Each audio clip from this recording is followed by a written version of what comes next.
হইতে পারে। যে কথা বলিতে পারে না সে অনর্গল কথা বলিতে পারে, আর যার অঙ্গহানি আছে সে দুর্গম গিরি শৃঙ্গ লঙ্ঘন করিতে পারে।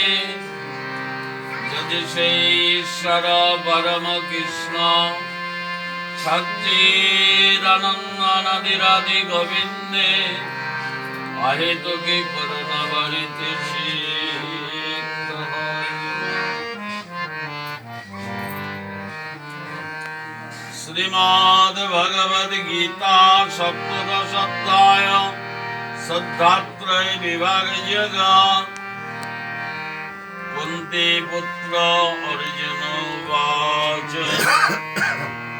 অর্জুন কহিলেন, যে শাস্ত্র বিধিমুৎসৃজ্য যজন্তে শ্রদ্ধান্বিতা তেষাং নিষ্ঠাতু কৃষ্ণ সত্যমাহো রজস্তম।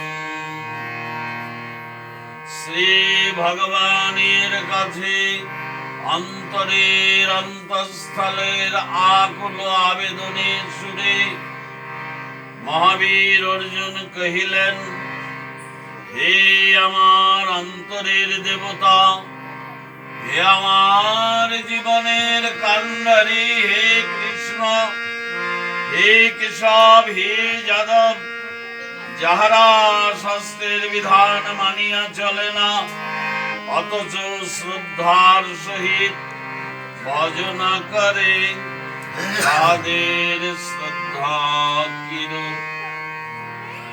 শ্রী ভগবান উবাচ। ত্রিবিধা ভবতি শ্রদ্ধা দেহিনাং স্বভাবজ সাত্ত্বিকী রাজসী চৈব তামসী চেতি তাং শৃণু। সত্তানুরূপা সর্বস্ব শ্রদ্ধা ভাবতি ভারতঃ। শ্রদ্ধাময়হং পুরুষ যা শ্রদ্ধস্য স এব চ। যজন্তে সত্ত্বিকা দেবং যক্ষ রক্ষন্সি রাজস পীতান ভূতগণক্ষন্তে যজন্তে চেতমসা জনা। শ্রী ভগবান কহিলেন, হে মহাবীর অর্জুন, হে আমার একান্ত অনুরাগ ভক্ত, এই মনুষ্যগণের শ্রদ্ধা তিন প্রকারের হইয়া থাকে।